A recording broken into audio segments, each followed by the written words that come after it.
Doctor Mohammad Yunus গত কিছুদিন আগে বলেছেন আগামী নির্বাচনে আওয়ামী লীগ অংশগ্রহণ করবে কি করবে না সেটি সিদ্ধান্ত নাকি আওয়ামী লীগের।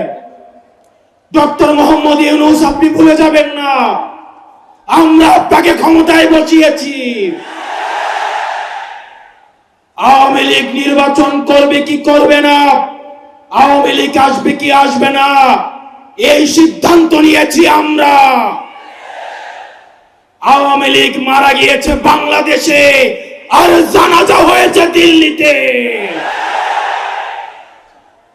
আমার ভাই আবরার এবং শহীদ আবু আলিফের রক্তের উপরে পাড়া দিয়ে এই আওয়ামী লীগ বাংলাদেশে আসবে না।